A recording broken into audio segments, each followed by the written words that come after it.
Hey guys, it's Millie here, and this is my long-awaited Behringer wing session. This is how I essentially make and mix music. What I will be covering is how my setup works seamlessly with my DAW and the Behringer wing. What I won't be covering is how to make a song start to finish. That would be a separate video. This video was supposed to come out some time ago, but so many things have happened. I'm freaking married now. I'm in my last year of college. But let's not waste any more time. Let's get into the video. Alright, before we get into my setup, wow, look at the Behringer wing. It looks nice, right? I'm going to quickly summarize what the setup is and why I do it, because just looking at it and setting it up can be a little complex. However, I am going to make it easy for you. So the way I have this set up is that I utilize my DAW when making music just like everybody else does. Pro Tools, Ableton, it doesn't matter what you use. I will make a separate video on setting this up in Ableton. It's the same thing pretty much though. But this setup allows me to have my tracks in my DAW be processed by my wing. So let's say I create a track on my DAW, let's say a lead instrument, I put a synth VST on it and I'm playing it and it sounds good. Now as a Behringer wing user, of course I want to get all of the capabilities out of the wing. So like the effects, the compressing, the reverb. With my setup, I am able to do that. Another thing is I'm able to use the crisp and clean Midas inputs on the back for my microphone and record it in my DAW, because most people just use the wing to control their DAW. And what I mean by that is the DAW control. So like you turn the knob up, the knob goes down and stuff like that, but you aren't utilizing the wing to its full capabilities. So in summary, I have my DAW. The audio from the DAW is being sent to my Behringer wing. However, in order for my DAW to hear and process that, I have to send it back into the DAW. Now listen, my setup makes it a way where the sound doesn't double, and in the end, you're able to bounce or export your process tracks. Because you could stop there when you're routing from your DAW into your Behringer wing, but then you'll have to record through the wing. And that might not be how you want to do things. So I want to send it back into my DAW so that I can easily have a WAV or MP3 file and send it over to wherever it needs to go. But with the wing, you need a USB stick or SD card, and you know, it will all make sense after we go through these next steps. So now, as you can see, I am recording through OBS on my screen, my Pro Tools session, okay? I know there's a lot of stuff here. That's because I incorporated using Dolby Atmos. As you see here, I have the Pro Tools version where it allows you to do that. I can make a separate video on how to use Dolby Atmos with your wing. So let me know down in the comments if you want that. But what we're really going to focus on is these two here. So let me go and hide these other tracks for now. So what we're really going to focus on is these. I hid the other tracks. Now, if you remember my quick summary, we have the tracks, which is the basic foundations of a song. As you see, I named them lead instrument, keys, guitar, strings, horns, drums, bass, effects. These are the tracks. This is where you're going to either import your stems or even make a MIDI track if you make music in Pro Tools. And then through the wing, in our next steps, it is going to be sent out into the audio in where we record, and then we're able to bounce the files. So step one, you have to start with routing to get everything connected. So what you need to do is in your wing and maybe your DAW, if you have to, you need to set it up as USB audio with 48 channels, because in every channel I have it set up as stereo. You can easily do this if you press the setup tab and go ahead and under USB audio press 48 and 48 channels. So back to Pro Tools, as you see, this is really a template. So I have basically the foundations of a song, lead instrument, keys, guitar, and strings. I grouped these within a folder, a basic folder. A routing folder gave me problems, so stick to basic folder here. Now under the main thing like lead instrument, I have lead synth because I may have two. I may have some bells in there. For keys, as you see, I have synth keys, piano chords, guitar. This is really a template, so it might seem like a lot, but I like it like this. So what you're going to do is you're going to set up your tracks. If you want to do it like me, I will have these files in the description. So let's take a look at the routing. For lead instrument, we're going to start off by sending the tracks out as 3 and 4. And now this is very important because this is going into my wing. This is how we know where the audio is being sent to. So I have lead instrument, okay, as 3 and 4. I have my keys going out of 5 and 6. I have my guitar going out of 7 and 8. I have strings coming out of 9 and 10. Horns coming out of 11 and 12. Atmospheric 13 and 14. Drums 15 and 16. You guys are picking up how this is going. Bass 17 and 18. Okay. FX 19 and 20. Background vocals 21, 22. Harmonies 23, 24. Ad-libs 25, 26. And main vocals 27 and 28.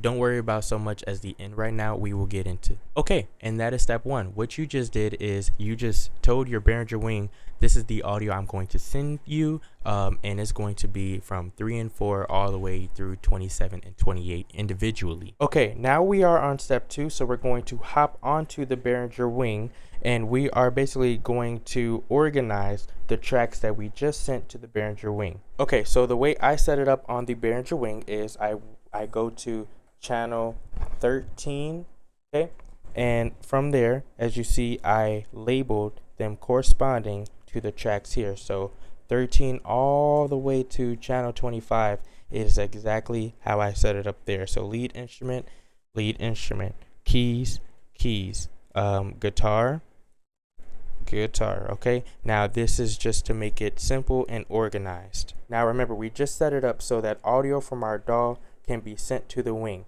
Now for our channels to receive that audio, now in order to do that, we're going to go to the routing tab and make sure that the source group is audio. You're going to make sure that it's on channel so that we can route it correctly. Now as you see, I already labeled it to see where it's coming from to make it easy for myself, but we're going to start with channel 13 as you see here. Okay, this is channel 13.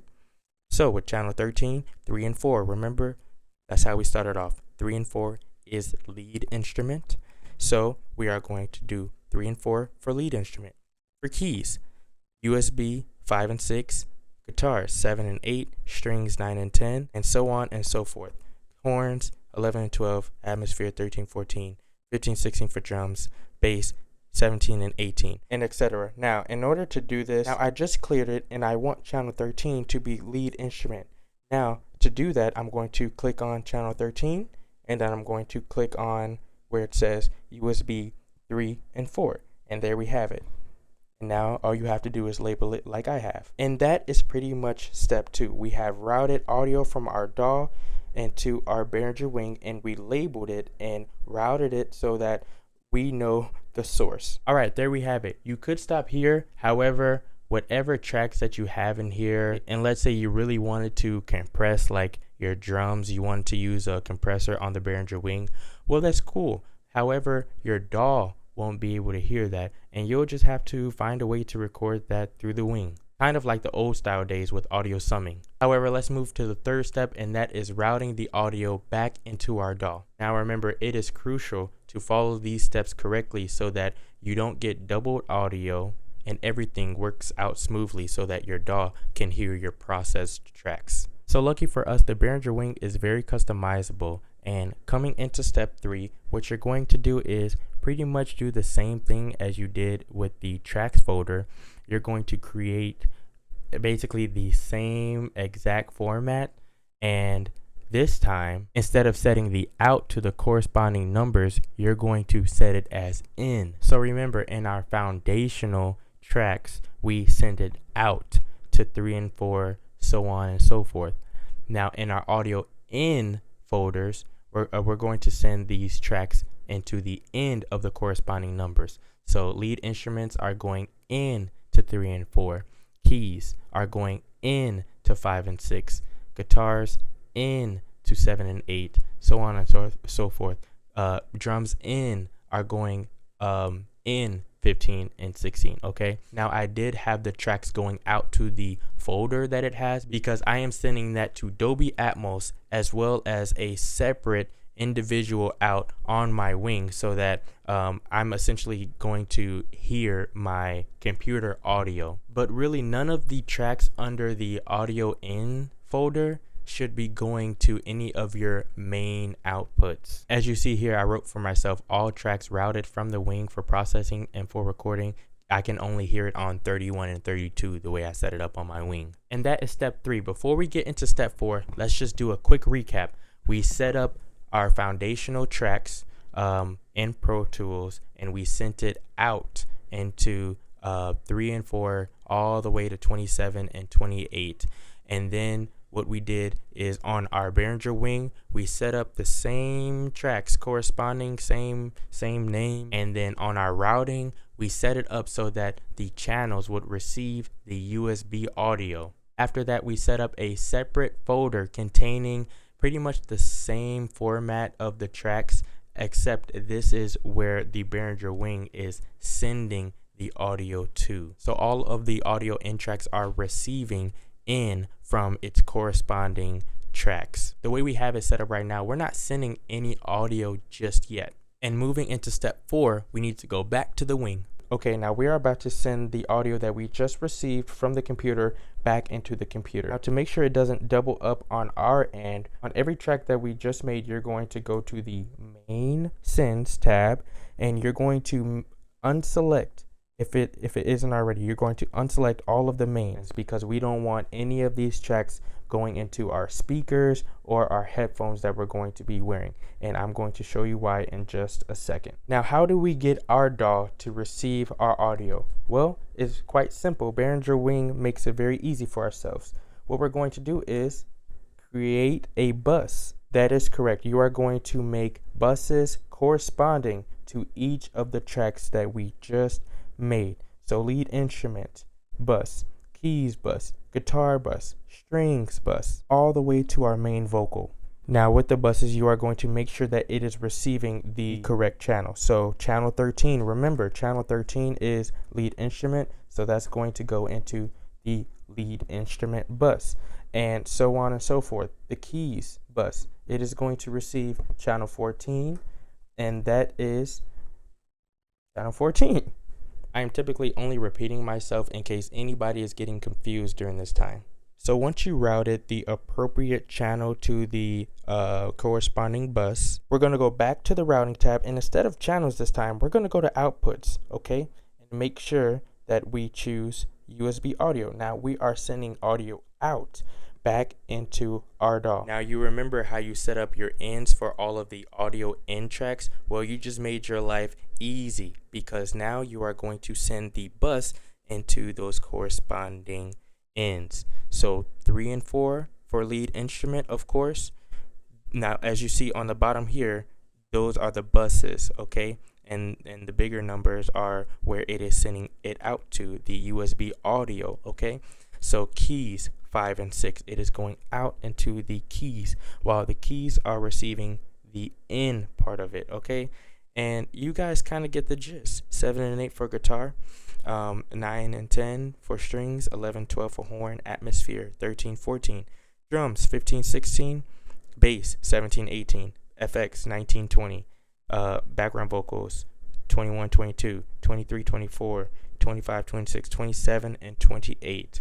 Okay, that is step 4. We're going to test it out in just a second, but just a quick recap. In Pro Tools, what we did is under our tracks folder, we made a whole bunch of instruments where we would import stems or even make them if we really wanted to with MIDI. And then we routed them out from 3 and 4 all the way to 27 and 28 so that the Behringer wing can receive them. Then on the Behringer wing through tracks 13 through 25, we set up the corresponding names like lead instrument, and then we routed the audio from the appropriate track into the Behringer wing. All right, my camera just died there, but make sure that all of the tracks that we set up, we are not sending that to any of the mains, because we are using the bus to send to our main. So like our speakers, our headphones, okay?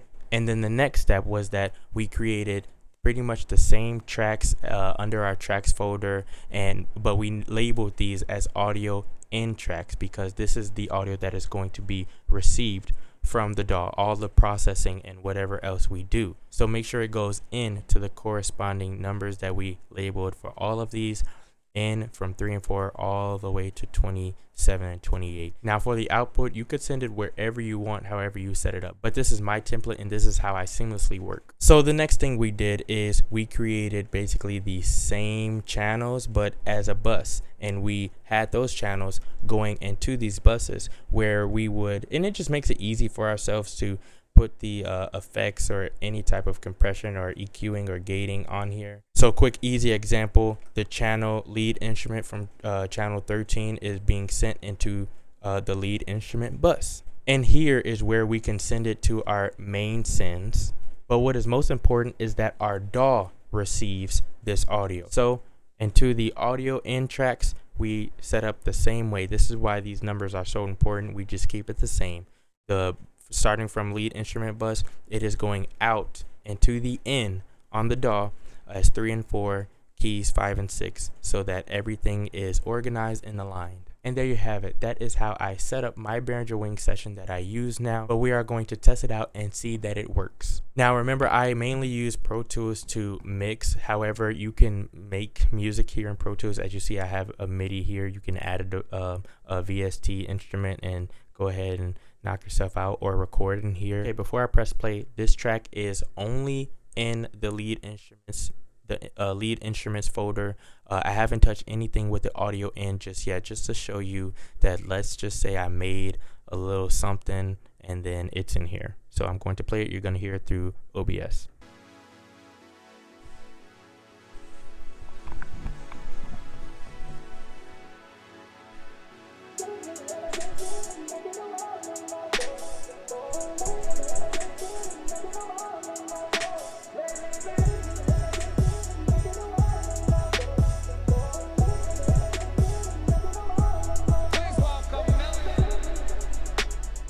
Okay, because we routed it correctly, let's say we want to add a little effect. Let's say we want to add reverb to this track. So what we're going to do is, I'm holding it like this because, here's my microphone. So on my phone, I'll be recording it. What we're going to do is we're going to make sure we go into the bus, not the tracks. We're going to go into the bus lead instrument, because that's where it is. And we're going to just add a little reverb. Well, not a little. Let's do a lot so that we can actually hear. It. So let's do ambient hall. That should really do it. Now I'm not done, because now we need the audio to come into the DAW. Okay, I waited because this is an essential step if you are trying to export your processed tracks from your Behringer Wing into your DAW. So in order to do that, what you're going to do is you're going to record it. Okay, so we're going to arm it for recording. It's not in, however, you will hear doubling because I have the track recorded and I also have the track playing on OBS. But after, you'll get the gist. Now that we armed it for recording, we are going to press play and then we are going to get our processed track.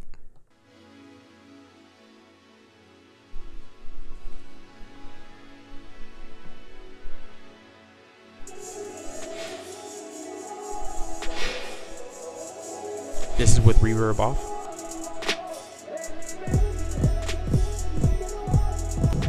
This is with reverb on.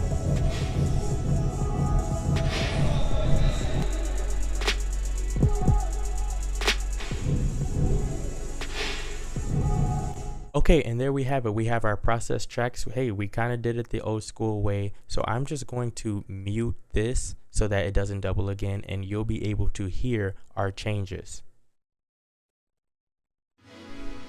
So remember, we added reverb, so you're going to hear it heavily reverb.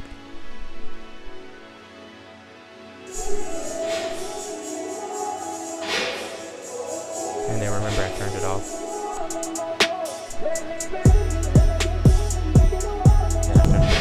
There we go. And that is our process. Now we are ready to bounce the file. We can easily send it to our client, or it's just an easy way because you have a WAV file now. Now I know you heard doubling in OBS, but that is not how it sounds to me. Because of the way we routed everything and set it up, we should only be hearing the process tracks. Now I do, like I said, out 31 and 32, I can switch over and listen to that to hear, but I already tested it out. There are no complications with this setup. The only thing is it is a little complex and it can be a little time consuming setting it up. And that is why I have made this template for myself to just keep it all simple and together. And that is it. Thank you guys for watching the video. I will see you in the next one. Peace.